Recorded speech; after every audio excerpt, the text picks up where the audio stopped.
Hey YouTube, it's Redox here. Welcome back to another Rise of Civilizations video. And today we're going to be talking about the purple commanders. This is the part 2 to my first commander video. And yeah, we'll begin with Lohar the barbarian. His first ability, Overwhelming Force, deals direct damage to a single target. Damage factor up to 450, healing factor up to 450. So he will actually do some damage, and he'll also heal your slightly wounded units in your army. So basically it will give you a higher sustainability on the field, which means your army can last longer without going back to base.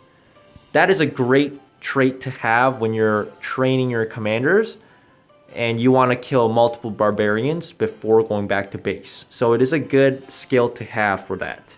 His second ability, Sanction, increases damage dealt to barbarians and other neutral units up to 35%, which is great against, once again, killing barbarians and barbarian force. Extra damage.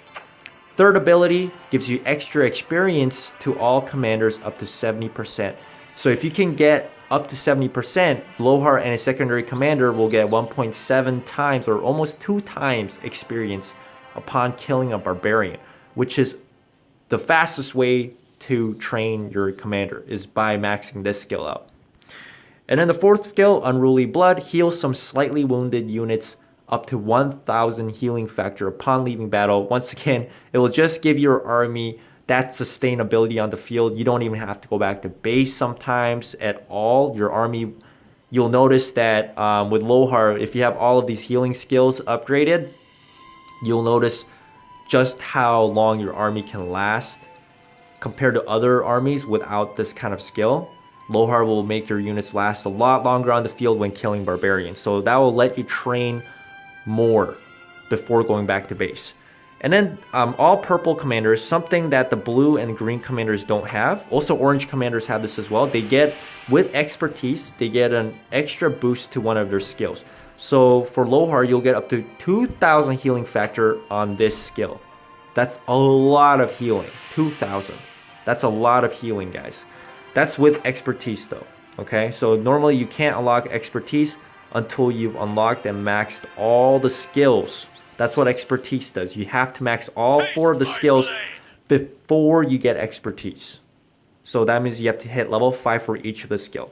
Anyways, let's talk about the next purple commander. It is Scipio, famously known for being the best starting commander out of all the nations. First skill, Military Life, reduces damage taken by troops up to 25% and increases troops' counterattack by 25% for 5 seconds. That's a very good skill to have as a tank, which means he'll take 25%. That's hands down. We all know what that means. 25% reduced damage means he will only take 75% damage for 5 seconds. That's great. Also, if he's getting attacked by multiple units, it's a great skill to have. And also counter-attack damage bonus up to 25%. Counter-attack is basically when, let's say your army is getting attacked by another army, but you're getting attacked by, let's say, 2 or 3 army units. Okay, your single army unit is getting attacked by 2 or 3. Your army is attacking just one of the army directly, but it's inflicting counterattack damage to the other 2 army units that are attacking Scipio. So counterattack is that extra damage you deal to the other army units that's surrounding or attacking Scipio. So that's what makes Scipio a great tank, because he can dish out more damage when he's getting attacked by multiple units, and also he'll take reduced damage as well. And second skill is Patient Warrior. When attacked, Scipio has 10% chance to increase his troops' attack by 40% or up to 100% for the next 1 second. Effect can only trigger once every 5 seconds. Scipio has a 10% chance to heal a portion of his slightly wounded units up to 450 healing factor, just like Lohar, when his army has less than 40% of his units remaining. Okay, so the healing factor, once again, it's great for sustain on the field. That's what will make Scipio a great tank. He can tank a lot of damage, heal some of his units, And also he can do an extra 100% damage, okay? Up to 100% damage in the next within the next 1 second or 5 seconds. So this is a very strong ability. When he deals extra 100% damage, that's doing an extra burst damage, right, on top of his normal attack, and he can also heal as well. So once again, Patient Warrior is another great skill to have. Third ability, Conqueror of Africa, increases all damage up to 7% when attacking governor cities. So no explanation needed there. Great for attacking enemy cities. He'll get extra attack damage when he does that. Fourth skill, Genuine Aristocracy, increases maximum troop capacity up to 10%, which means Scipio can field 10% more units in his army. Great ability to have as a military commander. Once again, just having a larger army is never going to do you any wrong. When you have a larger army, you're going to win more battles. You're going to have a unit advantage. And his expertise will boost his second ability. When attacked, Scipio has a 15% chance. That's a 5% extra chance to increase his troops' attack by 100% for the next 2 seconds, which means he can attack. 2 seconds basically means he can attack twice with a 100% attack boost. Okay, because every second there's a damage per second, right? When you think about it in damage per second, that's 2 extra attacks, okay, as opposed to 1 attack. And every 5 seconds, it can only be activated every 5 seconds. Scipio has 15% chance to heal a portion of his slightly wounded troops, healing factor of 500. So the healing goes up a little bit as well, but the biggest thing about his expertise is that he gets to deal 2 seconds, okay, 2 damage per second of 100% extra attack bonus. So that's going to do a lot of damage. So his expertise ability is great as well. Scipio overall, once again, I think he's just the best starting commander military-wise. He's just a great tank. He can lead larger armies. He gets attack boosts. You can't go wrong with Scipio. Let's talk about Sun Tzu, the famed Chinese commander. Art of War, deals direct damage, damage factor up to 450, additional damage factor up to 150, and his rage is restored by 50. So he can attack multiple units in a cone with this ability. So as long as the enemy units are within range, he can attack 5 armies if they're all within that range, or just 1 or 2. So it's a great skill. It's a great defensive skill as well. And so it will do up to 600 damage. And he also gets rage restored upon each target he hits. So if he hits 5 units in a cone, 5 times 50, he gets 250 rage restored. That's 25% rage restored, and then he can reactivate this again much quicker. So it's a great, I think it's just a great nuking ability overall. Second ability, Philosophy of War, reduces damage taken by the garrison by 2% or up to 5% when he is the commander. So he's a great defender when he's garrisoning cities, because he can take 5% less damage for the overall army that's defending the city. Master Strategist, increases troop damage reduction by up to 10% and increases infantry unit health up to 10%. Once again, this is just a great defensive ability. He's always going to take 10% less troops for his overall army. And with infantry units, he will give a 10% health bonus as well. So Sun Tzu is a great defensive commander, because Master Strategist with Philosophy of War will give, for example, 15% garrison troop defense. That is a great ability.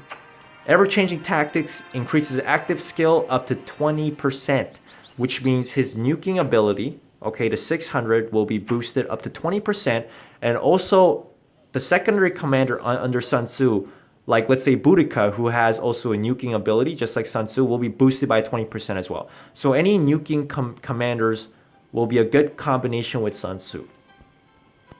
And then this one, his expertise will increase his damage factor, his first ability, from 450 to 800, okay? And it will deal an additional damage up to 200. So he can do up to 1,000 damage factor. that's incredible with this Book of Aeons. So Sun Tzu is a great nuker, and he's a great defensive commander. I think Sun Tzu is one of my favorite starting commanders as well, along with Scipio. All right, the third commander, Joan of Arc, the French commander. First ability, Divine Revelation. In the next 2 seconds, Joan of Arc grants her own troops and nearby friendly forces a powerful buff that increases infantry units' health by up to 30% and increases cavalry units' defense up to 30%, archer units up to 30%, and rage is restored up to 40 per second. So that means she can constantly buff her units because her rage will be restored every second, making this ability quite powerful actually. Before it didn't go up to 30%, but now they buffed all the commanders. So Joan of Arc, this Divine Revelation ability is quite powerful now, giving all that 30% bonus. For cavalry, I think it would have been better if cavalry got the attack bonus, but I guess the whole point of this ability was to give health, defense, and attack different type of bonuses to each unit.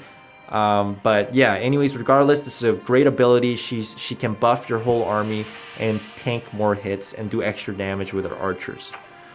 Second ability increases troop gathering speed up to 25% and load bonus up to 25%, making her a great gatherer as well out on the field. And she can also hold more loot when she attacks cities because of her load bonus as well.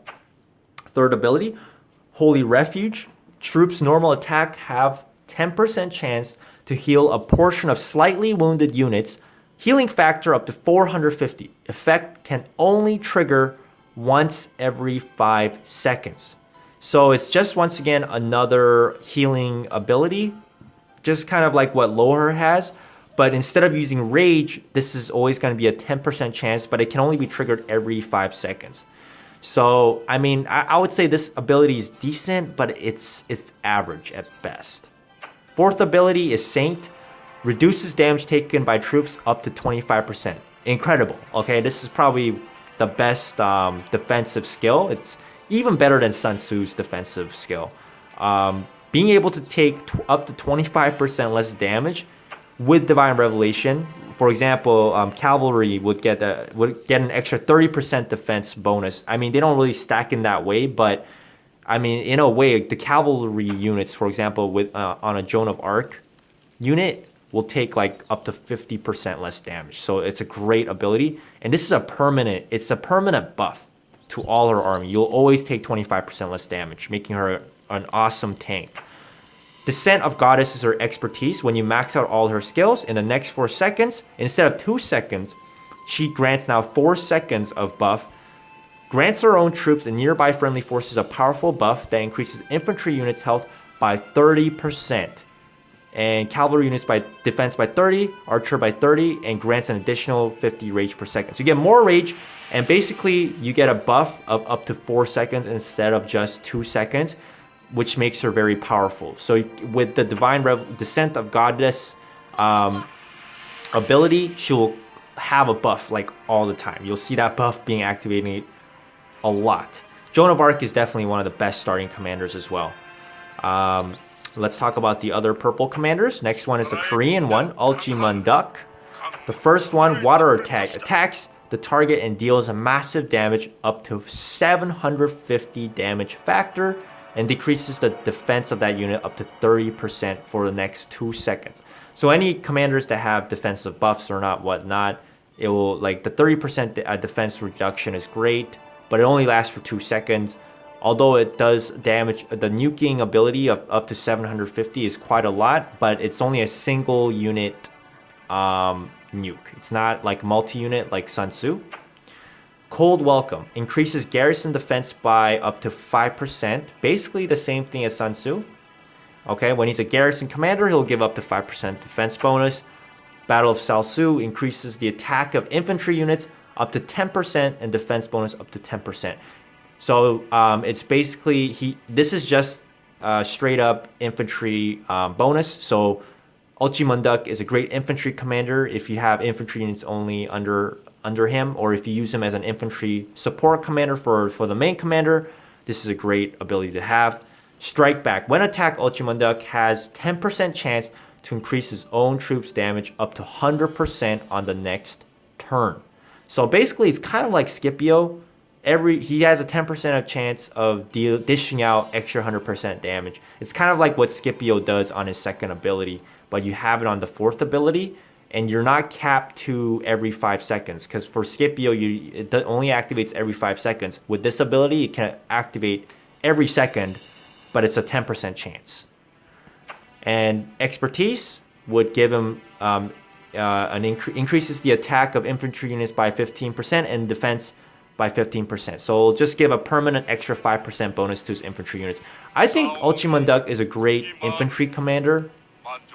I don't think he's one of the best purple commanders still. I don't think he's on the same level still as Sun Tzu, Joan of Arc, and Scipio, but I think he's a very good infantry commander, and he would make a great tank when you only use infantry units with him. The Spanish commander, Pelagius. Alright, first ability, charge.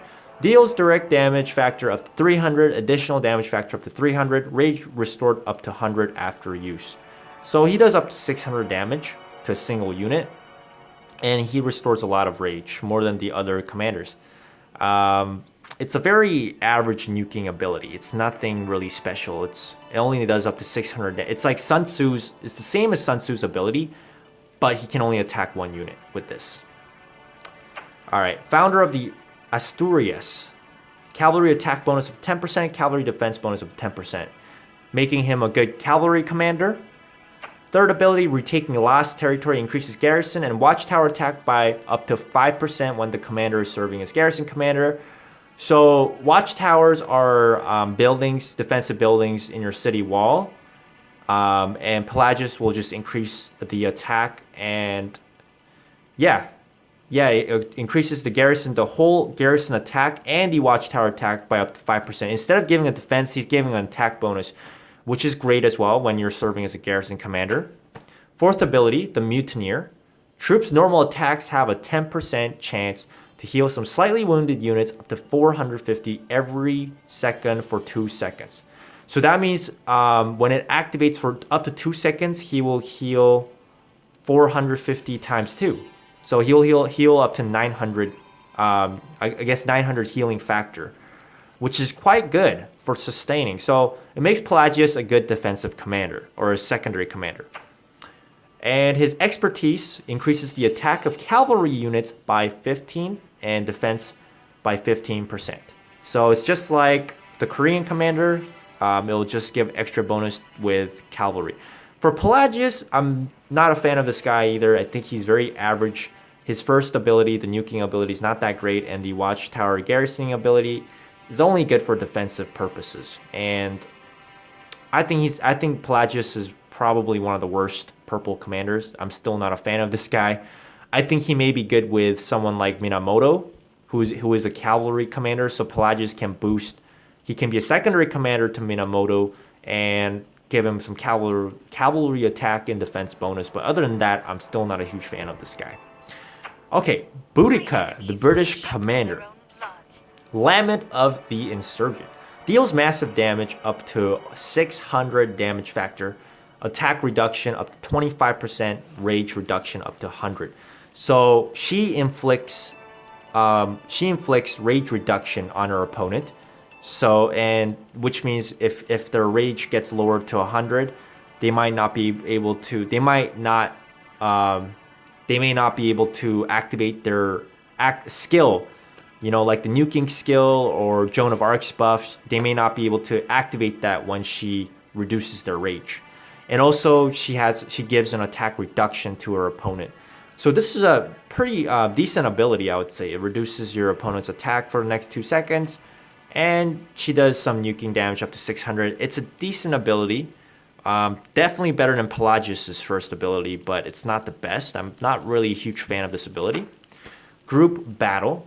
Increases damage dealt to barbarians and other neutral units by troops led by this commander up to 25%, and increases commander experience obtained from these targets up to 20%. So Boudica is basically like Lohar. but her experience gain from barbarians is capped at, no, actually, you know what? It could actually be higher than 20%. I think it's 20% at the first level, but they don't show us the upgrade preview, unfortunately, so I'm not really sure. If I go to skills, let me see if it shows. No, it won't show on here either. Okay, so it doesn't actually show us exactly how much experience you'll get up when you're maxed out, but I believe the 20% will go up, just like Lohar.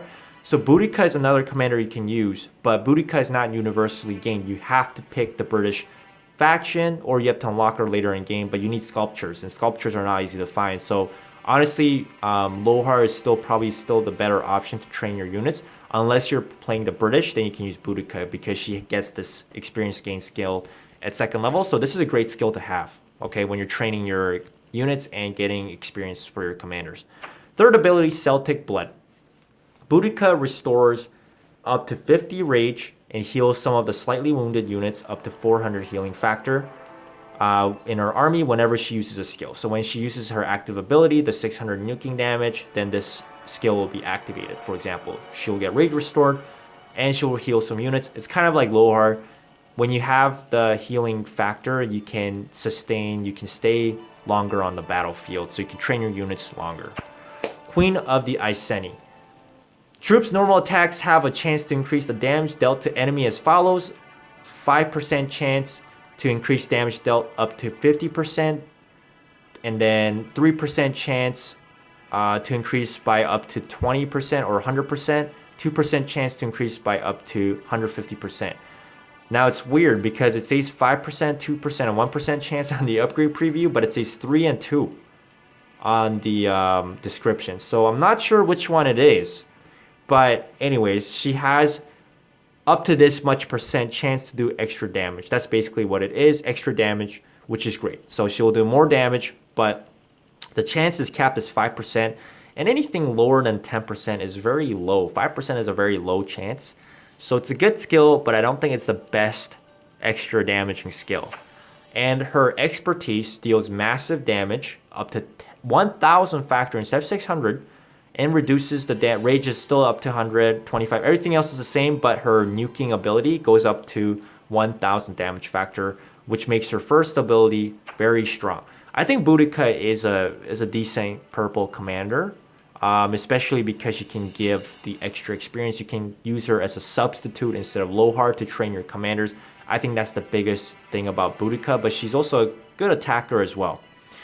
All right, so when we go to the bottom, I think there's like, okay, one more purple, no, two more. Yeah, the German, Hermann, and his first skill, Ambush, deals massive damage up to 750, and rage reduction up to 100 for 2, and silences the target for 2 seconds. So he is kind of like Boudica. He's a disabler. He will, when you silence an opponent unit, the commander cannot use any skill. So it just silences them. That's what it does. And he also reduces their rage. So he kind of deters their ability to use an active skill, and he does 750 damage. So I would say Ambush is it's a good skill to have. Military Genius increases archer units up to 10%, march speed bonus up to 10%. So when he has archer units, he can do a lot more damage, and he can move quicker on the map. Third skill increases garrison and watchtower attack up to 5%. It's the same thing as Pelagius. When he's a garrison commander, you'll get up to 5% attack bonus from the units and the watchtower. Fourth ability increases normal attack damage up to 10% and has a trigger chance up to 10%. Attacks have up to 10% chance to grant an additional 100 rage, which means more rage, you can activate Ambush more on your opponent, silence them more, you can dish out more damage, burst damage as well. So he gets a permanent normal attack damage up to 10%, which is actually great because that means you have 10% more damage on your overall army, making Hermann a very strong attacker, I would say. He would deal extra 10% damage every attack he does. So it's a very strong ability, his final ability, whoops. And then his expertise skills, deals massive damage up to 1,150 damage factor. So that's even better than Boudica. Boudica only went up to 1,000 with her expertise, but his ambush skill will go up to 1,150 damage factor. Yeah, so in a way, I would say Hermann is kind of like a better version of Boudica when it comes to attack-wise, but when it comes to barbarian killing and training your commanders faster, Boudica is more superior, obviously, because she is meant for killing barbarians. Hermann is a decent commander, I would say. Okay, the Japanese, the final one, Kusunoki, and his first ability removes all negative and control effects, so like silence or damage reduction, defense reduction, anything like that from Kusunoki and his troops. In addition, deals direct damage to maximum of 3 targets, kind of like Sun Tzu, but you can only go up to 3 targets. Sun Tzu can attack up to 5. Then deals additional damage up to 300 to each target for each second for the next 2 seconds. So that means you can actually deal up to 600 damage. That's basically 600 damage factor, which is, I guess, oh, never mind. It's not 600. There's the additional damage factor. That's within the next second. So he'll dish up to 550. So his damage is very weak. 550 damage factor total in the next 2 seconds is very weak. That's why I never really liked the Japanese commander. I never really liked him. I like the Japanese nation, but don't like this commander very much. His ability is quite weak. The only good thing about this, I would say, is that he removes negative control effects from himself. The second ability increases garrison counterattack damage up to 5% when this commander is serving as garrison commander. So counterattack damage, remember, it's when multiple armies are attacking your city or your unit. You'll deal more damage to the other units that are attacking your unit or your base. That's what counterattack is, when you're dealing additional damage to other armies. So this is a very weak ability in my opinion. 5% counterattack damage, that's not going to do that much, to be honest. Maybe way later in the game and you have huge armies, it's going to do more damage percentage-wise, but I don't think this is a great defensive ability at all. Increases the attack of archer units by up to 10%, defense bonus up to 10%, kind of like Hermann. It just boosts your army archer attack and defense. Tragedy's End, normal attacks of troops have a 10% chance to deal additional damage up to 450 each second to the target for 2 seconds. So for up to 2 seconds, he can basically, there's a 10% chance to deal additional damage up to 450 damage factor. That's what it means. I think this skill is decent. It's not the best skill, but it's good enough, I would say, for Kusunoki. Compared to some of his other skills, they're not that great. And then his last skill will buff his archer unit attack and defense up to 15%. So the Japanese commander, I mean, other than the tragedies and bravery of wisdom, I'm not a fan of these 2 skills. This skill, I would say, okay, it's all right because you can up to 3 targets, but really it should be the same as Sun Tzu. You should be able to attack up to 5 targets. Because it's a very weak ability. You only do up to 550 damage factor. You know, it's not that strong. And then this skill, I think, is by far one of the worst abilities. They really need to change this ability. Give him, like, just like, you know, let's say like Hermann, give him the same kind of ability. You know, give him garrison watchtower attack bonus up to 5%, something like that. I think Kusunoki is probably my least favorite purple commander. I think he is one of the worst for sure. And then when it comes to when I say like average to above average purple commanders, that would probably be Hermann, Boudica, and Eulji. Eulji's decent as well. He's a great infantry commander. And then Pelagius, I'm gonna just say he's average. I'm not a fan of this guy as well. He's probably my second least favorite purple commander. And I think the best purple commanders, and I'm not counting Lohar, okay, because everyone can get Lohar anyways. Lohar is he's like Boudica, but he's only meant for really killing barbarians and training your troops. Aside from that, you don't really want to use them out on the battlefield. But I think Scipio, Sun Tzu, and Joan of Arc are the best purple commanders.